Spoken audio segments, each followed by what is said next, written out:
인터넷에 올라오는 하나하나의 케이스를 다 보실 필요는 없고 큰 그림을 좀 그리고 가셨으면 좋겠어요.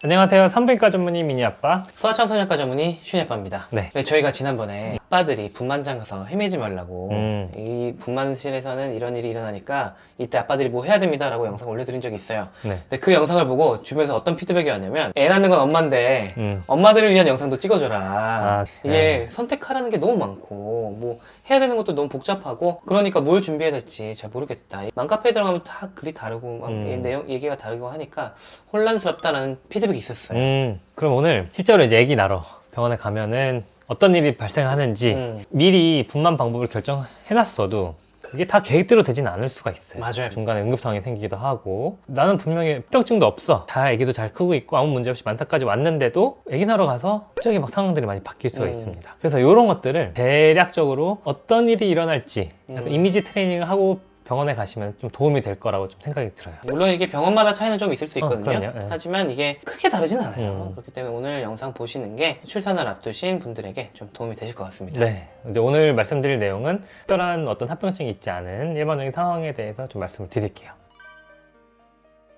일단 가장 예측이 되는 상황. 그럼 제왕절개지. 그쵸. 네. 제왕절개로 우리가 어쨌든 수술을 날짜를 정해놓고 분만 날짜를 기다리는 상황이라면 크게 많이 바뀌지가 않아요. 어차피 결론은 제왕절개니까. 보통은 이제 수술 날짜를 언제 잡냐면 단태아 같은 경우에는 38주에서 40주 사이 39주 전후로 많이 잡게 됩니다. 이유는 이제 보통 39주가 넘어가게 되면 그때 양수가 새거나 진통이 생기는 경우가 많아지고 또 38주 이전에 태어난 만삭이긴 하지만 신생 합병증 같은 것들이 좀 생길 수 있기 때문에 맞아요. 그래서 우리가 39주 전후로 날짜를 좀 잡게 돼요. 그래서 보통 우리가 수술 날짜 1월 10일로 딱 잡았다 그러면은 그 전날 입원을 하게 될 거예요. 이제 1월 9일날 이제 병원에 가서 일단 진료를 보고 초음파나 아니면은 태동 검사 같은 걸 해서 태아 상태를 확인을 한 다음에 수술에 대한 설명도 듣고 병원 생활에 대한 여러 가지 설명을 들은 다음에 병실에서 좀 쉬는 시간을 좀 갖게 됩니다. 그리고 나서 이제 충분한 휴식을 좀 갖고 병원에 좀 적응도 하고 그리고 이제 밤 12시쯤 더 금식을 하게 돼요. 그리고 수술할 때는 척추 마취가 됐든 전신 마취가 됐든 8시간 이상 금식 시간이 필요합니다. 요거는 이제 위를 좀 비워야 되기 때문인데 수술을 하는 도중에 구토를 하면 안 돼서 그래요. 우리 수술 자세가 이제 똑바로 누워있는 자세인데 그때 토를 하면은 토사물이 기도를 막을 수가 있어. 우리가 보통 수술 스케줄을 짤 때 수술 간격을 어느 정도 띄워놓고 한단 말이에요. 제왕절개 같은 경우는 잘 그냥 마무리된다면 수술 시간 자체는 그렇게 길지 않아요. 30분 내로 다 끝나는데 마취하는 시간, 수술 시간, 그리고 수술 끝나고 또 수술장 청소하고 정리하는 시간까지 해가지고 보통 수술과 수술 간격을 1시간 반에서 2시간 정도로 이렇게 좀 띄워놓게 됩니다. 근데 늦어지기도 해요. 중간에 응급수술이 막 끼어들기도 해요. 그래서 스케줄이 순서가 뒤로 막 밀릴 수도 있어요. 특히 분만 수술은 저희가 밀고 들어간다 이런 표현하는 맞아, 수술 맞아. 있잖아요. 진짜 위급한 거. 어쩔 수 없는 상황이다. 대신에 거꾸로 내가 이제 4번째 수술이었는데 그 앞에 2번째, 3번째 환자분이 그 전날에 응급으로 수술을 해버릴 수가 있어. 그러면 내가 갑자기 2번째가 되는 거야. 근데 만약 내가 금식이 안 돼 있어. 그럼 또 금식 시간 때문에 또 기다려야 돼. 그런 상황이 발생할 수도 있고 그 다음에 앞에 시간이 2시간으로 간격으로 잡아놨는데 뭐 1시간 만에 다 끝났어. 그러면은 예정보다 좀 빨리 들어가게 될 수도 있어요. 그럴 때 우리가 공복을 좀 유지한 상태에서 수술을 할 수 있도록 금식 시간을 좀 밤 12시부터 해놓는 편입니다. 근데 그런 경우도 있잖아요. 날짜를 보면 잡아놨어. 근데 진통이 미리 생긴 거야. 12월에 많습니다. 이런 경우가. 응급 제왕절개가 12월에 많아요. 네. 그 이유가 다 있죠. 1월 달 이제 해를 넘기고 싶어서 이제 1월 달로 수술 날짜를 잡아요. 약간 무리해서 잡는 게 좀 있어. 근데 이제 확률상 39주에서 40주 사이에 진통이나 양수가 많이 세요. 그래서 어쩔 수 없이 날짜는 잡아놨지만 그때까지 기다리지 못하는 경우가 있습니다. 근데 이제 이때 좀 드물긴 하지만 수술 날짜를 잡아놨어. 1월 10일 날. 근데 그 자연분만에 대한 미련이 좀 있으신 분들 같은 경우는 그때 방법을 바꾸기도 해요. 성공적으로 지시분만 잘 하셔서 굉장히 또 만족해 하시는 분들도 종종 있습니다. 그러니까 이게 자기가 정해놨다고 해서 무조건 그대로만 가야 되는 건 아니에요. 제왕절개를 하기로 했지만 진통이 생긴 김에 한번 해보겠다 이렇게 생각하시면은 의료진과 잘 상의해가지고 그렇게 진행을 좀 해보실 수 있고, 이게 진통이 생겼다고 무조건 그때 빨리 수술해야 되는 건 아니에요. 이게 뭐 진통의 강도나 빈도 이런 것도 좀 봐야 되고, 이전에 뭐 자궁 수술한 경험이나 이런 수술력 같은 걸 여러 가지를 고려해가지고 수술을 언제 할지 좀 결정을 하게 돼요. 근데 진통이 너무 세다, 그리고 이전에 제왕절개를 했거나 자궁 근종 수술을 해서 진통을 오랫동안 둘 수가 없다 그런 판단이 들면은 밤중에라도 응급수술을 좀 진행을 하게 됩니다. 그러면은 최대한 금식을 그래도 유지하려면 좀 불안할 때는 물도 안 먹는 게 낫겠네요. 맞아요. 그래서 만약에 수술 날짜 전에 배가 사르르 아파오기 시작하고 진통이 좀 시작되는 것 같고 양수가 샌다, 그러면 그때는 집에서 뭐 식사를 하거나 뭐 물을 마시거나 그러지 말고 아무것도 먹지 말고 병원으로 바로 가시는 게 좋습니다. 네. 왜냐면 아까 말씀드린 것처럼 우리가 최대한 그래도 8시간 정도의 금식은 유지를 하는 게 좋아요. 만약에 금식 시간을 유지할 수 없이 빨리 해야 된다면 위험을 감수하고 하는 거거든요. 맞아요. 어쩔 수 없을 땐 그렇게 해야 되지만 제일 좋은 거는 금식 상태를 좀 어느 정도 유지한 상태로 안전하게 수술을 하는 거니까, 이제 막 아기 낳으러 간다고 갑자기 분수성찬을 차려가지고 식사하고 오시면 좀 곤란할 수 있어요. 네. 제왕절개는 이렇게 조금 뭐 심플한 것 같아요. 맞아요. 뭐 선택지가 그렇게 뭐 많지 않으니까. 네, 문제는 이제 자연분만이죠. 네, 이때부터는 이제 어떤 일이 발생할지는 좀 예측하기 어려운 상황입니다. 그래서 자연분만을 이제 기다리고 있다. 그러면 이제 딱히 정해진 날짜는 없죠. 이제 그때부터는 이제 진통이 시작되거나 아니면 양수가 새는 거를 이제 집에서 이제 기다리면 되는 건데, 그럼 이제 도대체 언제 병원에 가야 되냐, 이게 되게 많이 궁금하실 거예요. 이제 진통이 생기는 거는 이제 초산모나 아니면 경산모에 따라 좀 다릅니다. 첫 번째 분만이다라고 하시면은 진통의 주기가 3에서 5분 간격이 됐을 때, 생각보다 짧아요. 그때까지 좀 기다렸다 가시는 게 좋습니다. 맞아요. 뭐 10분에 한 번 정도 진통이 생겨서 병원에 가면은 아직 자궁 경부가 안 열렸을 수도 있고, 그 정도의 간격이면 진통이 그냥 사라질 수도 있어요. 병원만 괜히 새벽에 왔다 갔다 할 수도 있으니까 조금 기다려보고 시간을 좀 체크해 본 다음에 어플에서 나올 거예요. 병원 가보세요 이렇게. 그게 보통 한 5분 간격쯤 됐을 때 가라고 떠요. 그때 병원에 가서 검사를 받아보시는 것도 늦지 않다. 근데 이제 경산모 같은 건 좀 다르죠. 근데 둘째나 셋째다 그러면 10분 간격, 규칙적이 됐다 싶으면 그때 빨리 짐 싸고 이제 출발을 하셔야 돼요. 그 10분 정도 간격으로도 자궁 경부가 한 3, 4cm 확 열릴 수가 있어요. 너무 늦게 가면 무통을 못 맞을 수가 있으니까 10분 간격쯤 됐을 때 가시는 게 좋은 것 같아요. 그 다음에 양수가 셀 수 있어요. 양수가 새는 거는 대부분 모를 수가 없습니다. 내가 소변을 본 거 아닌데 소변 같은 따뜻한 물이 밑으로 갑자기 확 하고 쏟아지는 그런 게 느껴질 텐데, 진통이 없어도 양수가 셀 수 있어요. 양수가 새는 걸 발견하면 그냥 바로 병원으로 가시면 됩니다. 네. 양수가 샌다는 게 양막이 터지는 거잖아요. 양막 파수가 되는 건데 이제 아기가 엄마 양막 안에 양수 안에 있을 때는 외부로부터 접촉이 막아지고 있다가 보호막이 사라지는 거라서 양막 파수가 너무 오래되면 아기가 균 감염이 될 수 있어요. 맞아요. 오래 지속되는 건 좋지 않다. 이걸 알고 계시면 좋을 것 같아요. 네. 그다음에 이제 간혹 새벽에 헛걸음 하시는 경우가 이슬 비쳐서 왔을 때. 이슬은 이제 출혈이랑은 조금 달라요. 끈적끈적한 점액질인데 약간 피가 섞여 있는. 요거는 이제 언제 나오냐면 자궁 경부가 분만을 좀 준비할 때 나오기 시작을 합니다. 이제 좀 부드러워지고 얇아지면서 생기는 건데, 이때는 배가 같이 아플 수도 있지만 대부분 뭐 진통이나 이런 거 없이 그냥 이슬만 비치는 경우가 많은데, 요거는 그냥 병원 안 가셔도 돼요. 이슬이 비치면 한 일주일 이내에 진통이 생기거나 양수가 될 가능성이 좀 높아집니다. 남편분도 같이 준비를 좀 하고 계시는 게 좋습니다. 그러면 이렇게 돼서 병원에 가면 뭘 하냐? 일단 초음파를 봐요. 아기가 잘 있나도 하긴 하지만 그 사이에 혹시 아기가 돌진 않았나, 아기의 위치도 다시 확인을 하게 되고, 그 다음에 이제 아기도 괜찮고 자세도 괜찮다고 하면은 수축 검사를 하게 되죠. 이때 하는 수축 검사는 태동 검사랑 기계는 같지만 보는 게 조금 달라요. 수축과 태아의 심박동과의 관계, 이런 걸 이제 관찰을 주로 하게 됩니다. 그 다음에 이제 내진을 또 하게 되죠. 이제 많은 분들이 두려워하는 것 중에 하나인데, 이것 때문에 제한절개 하고 싶다는 분들도 있더라고요. 내진하기 싫어가지고. 근데 내진은 꼭 해야 돼요. 왜냐면 진행 상태를 확인을 해야 되거든요.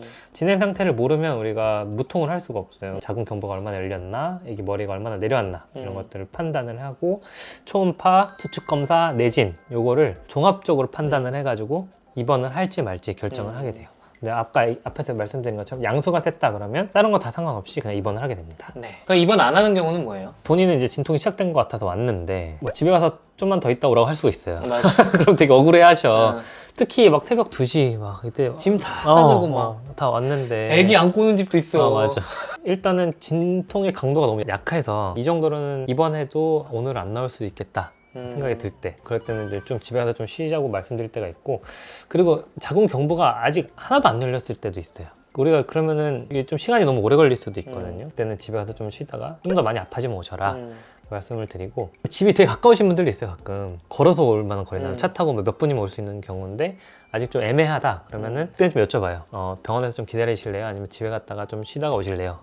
보통 그러면 집에서 좀 쉬다가 오시는 경우가 많습니다. 이게 왜 그러냐면 뭐 입원 시켜드릴 수는 있는데 입원해서 해드릴 게 별로 없어서 그래요. 기다리는 거지. 그냥 기다리는 거. 무통도 못 맞고, 우리가 그냥 그럴 거면 편안한 집에서 조금 더 기다렸다가 오시는 게 좋겠다 이렇게 말씀을 드리는 겁니다. 네. 너무 서운하지 않으셨으면 좋겠어요. 네, 병원 침대 불편해요. 힘들어. 네, 양수가 세면 입원하라고 말씀을 하셨는데, 그러면은 양막이 터졌으니까 이제 아기가 곧 나온다는 뜻은? 꼭 그렇진 않죠. 그쵸. 근데 가끔 이렇게 말씀하시는 분들 있어요. 되게 막 양수가 세요. 막 이게 나오면 어떡해요? 막 이렇게 막 되게 걱정하시는 분들이 간혹 있어. 양수가 샌다고 자궁 경부가 다 열린 건 아니거든요. 대신에 양수가 세면 아기를 보호하던 막이 하나가 사라진 거라 감염의 위험이 있어서 오랫동안 기다리진 않아요. 대부분 양수가 터지고 시간이 지나면 자연적인 진통이 올 때까지 좀 기다려 보다가 진통이 생기지 않는다. 그러면은 그때 이제 촉진제를 좀 투여해서 더 이상 기다리지 않고 빨리 나올 수 있게 도와주게 됩니다. 네. 자, 그러면 이제 진짜 분만하려고 입원을 했어요. 진짜 분만 직전이야. 그럼 그땐 뭐예요? 이제 많은 분들이 싫어하는 이제 구력 3종 세트가 기다리고 있습니다. 좀 싫으실 수 있지만 아기와 산모를 보호하기 위해서 하는 건데, 만약에 제모 같은 경우는 내가 병원에서 이렇게 면도기로 하는 게 싫다라고 생각이 드시면 분만 예정일 한 2, 3주 전에 왁싱하는 것도 나쁘지 않다 생각을 합니다. 그거 하면 좀 편하다고 하시더라고요. 관장 같은 경우는 이건 아이를 위해서예요. 왜냐면 아기를 낳다 보면 변이 같이 나오는 경우가 꽤 있습니다. 그래서 웬만하면 이제 직장은 좀 비우고 힘주기를 하면은 본인도 좀 편하게 힘을 좀 줄 수가 있고 아기도 좀 오염이 안 되게 안전하게 좀 분만할 수 있어서 제모와 관장은 좀 하는 게 좋습니다. 그럼 아까 무통주사도 바로 놔주진 않는다 했잖아요. 그쵸. 정확히 언제 맞는 건가요? 우리가 이제 분만이 시작이 됐다라고 판단될 때 무통주사를 놓게 되는데, 그게 언제냐면 자궁 경부가 적어도 3에서 4cm 이상 열렸을 때, 그리고 자궁 수축이 3에서 5분 간격으로 규칙적으로 잘 생겼을 때를 우리가 이제 분만이 시작됐다고 이야기를 합니다. 이때 이제 무통을 해야지, 무통주사는 등에다가 조그만 관을 하나 넣어놓는 거거든요. 이거를 너무 오랫동안 넣어놓을 수가 없어요. 진짜 분만이 임박했다 생각됐을 때 마취과 선생님이 오셔가지고 시술을 해주시게 됩니다. 마취과 선생님이 상주하지 않은 병원 같은 경우에는 야간에는 선생님 오실 때까지 시간이 좀 걸릴 수도 있다. 좀 알고 계시면 좋을 것 같아요. 네, 더 자세한 내용은 저희가 영상 또 올려놓은 게 있으니까 참고해 주시면 좋을 것 같습니다. 네. 근데 이제 자연분만을 분명히 하고 싶다고 했는데 이게 응급조항으로 넘어가는 경우가 있잖아요. 크게 두 가지 이유 때문에. 첫 번째는 분만이 원활히 진행이 되지 않아서, 그리고 두 번째는 태아 상태 때문에. 근데 분만 진행이라는 거는 또 거기서 두 가지로 나눠질 수가 있어요. 자궁 경부가 잘 열리지 않을 때와 그리고 다 열렸는데 아기가 못 내려올 때. 이게 무슨 감으로 안 열리네요, 안 내려오네요 이게 아니고 공식처럼 좀 정해져 있어요. 근데 요거는 이제 시간으로 우리가 정해져 있는데, 자궁 경부 같은 경우는 3cm 이상이 열리기 시작하면 본격적으로 분만이 시작됐다고 했잖아요. 그때부터 10cm가 되면 달렸다고 얘기를 하는데, 그때까지 2시간마다 1cm 이상이 열려야 됩니다. 그것보다 안 열린다 하면은 자궁 경부가 열리지 않는다라고 판단을 하고, 만약에 그 이유가 자궁 수축이 약하거나 간격이 너무 길면 중간에 촉진제를 좀 드리기도 해요. 그리고 이제 다 열렸는데 2시간을 기다려도 애가 내려오지 않고 멈춘다 하면 그것도 멈췄다고 판단을 해요. 근데 이제 수축도 잘 오고 간격도 괜찮은데 자궁 경부가 안 열리고 내려오지 않는다. 그때는 이제 제왕절개로 넘어가게 되죠. 더 이상 기다리지 않고 왜 제왕절개로 넘어가게 되냐면 난산에 합병증이 있기 때문에 그렇습니다. 결국에는 지식 분만으로 나을 수는 있긴 하겠지만 그 과정에서 태아한테 이상이 생기거나 산모에게도 합병증이 생길 수가 있어요. 그 다음에 이제 태아 상태는 우리가 자궁 수축과 태아 심박동과의 관계를 좀 보게 되는데, 정상적으로 우리가 수축이 일어났을 때 태아의 심박동이 일부 좀 떨어지기도 해요. 정상적이지 않은 태아 심박동의 모양이다. 그런 경우에는 태아 저산소증을 좀 걱정을 하게 됩니다. 태아에 두뇌로 가는 산소가 줄어들면 뇌 손상이 생길 수가 있기 때문에 우리가 그래프 모양을 잘 보고 이거는 태아 저산소증을 좀 의심해야 되는 상황이다 하면은 자연분만을 더 이상 진행하지 않고, 그때는 정말 밀고 들어가는 한이 있더라도 응급으로 제왕절개를 하게 돼요. 네. 마지막 선택지가 이제 유도분만? 그쵸? 이게 자연분만을 이제 계속 기다리다가 소식이 없거나 다른 여러 가지 사유 때문에 유도분만을 해야 되는 경우가 있을 수 있어요. 그럼 보통 이제 유도분만 시작하기 전날 제왕절개처럼 그 전날 입원을 하게 돼요. 그래서 유도분만은 전날 해야 될 게 좀 있습니다.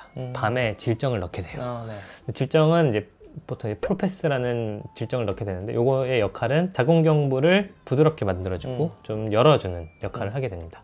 요게 내진을 했는데 이미 좀 열려 있어. 그러면은 안 넣기도 해요. 경산모 같은 경우는 또 안 넣기도 하고. 왜냐면 이 질정만으로도 양수가 새거나 진통이 생길 수가 있기 때문에 그렇습니다. 그다음에 질정을 넣고 다음날 아침, 보통 이른 아침 새벽에 질정을 제거한 다음에 촉진제를 시작을 하게 되죠. 그렇게 이제 유도분만이 시작이 되는데 이게 유도분만을 한다고 그날 꼭 성공하진 않아요. 보통 성공률이 그렇게 높지가 않습니다. 특히 초산모 같은 경우는 그날 한 번에서 성공할 확률이 한 40에서 50% 정도밖에 되지 않아요. 그러니까 절반은 성공하고 절반은 그날 다 못할 수도 있다. 그렇게 되면은 이거를 한 2번, 3번 정도 반복을 하게 돼요. 이튿날 아니면 셋째 날 많이 분만을 하시게 될 거고 2-3번 반복을 했는데도 계속 실패를 한다. 그러면 이제 그때는 좀 결정을 하게 되죠. 하루 이틀 좀 쉬었다가 다시 할 건지 아니면은 그냥 제왕절개로 분만을 할 건지. 그래서 분만 방법에 대해서 다시 한번 이제 고민을 해야 될 때가 있고 아니면은 유도분만을 하게 된 이유가 빨리 분만을 해야 되기 때문에 유도분만을 결정한 경우가 있단 말이에요. 아기가 좀 작거나 아니면 혈압이 너무 높거나 혈당 관리가 좀 잘 안 되거나 이럴 때는 2번, 3번 하지 않고 한 번 해서 잘 안 됐을 때 주치의 선생님이랑 상의를 해가지고 그냥 빨리 제왕절개로 분만하는 게 낫겠습니다. 그렇게 태아의 상태나 산모의 상태에 따라서 분만 방법이 좀 바뀔 수도 있습니다. 네.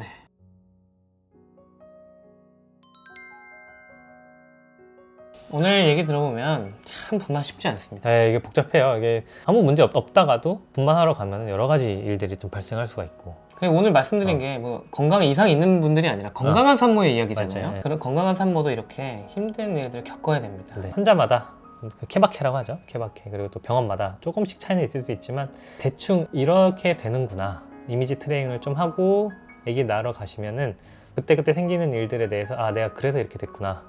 그럼 지금 이걸 하게 되겠구나. 이렇게 좀 예측을 할 수 있으니까 당황하지 않으실 수 있을 것 같아요.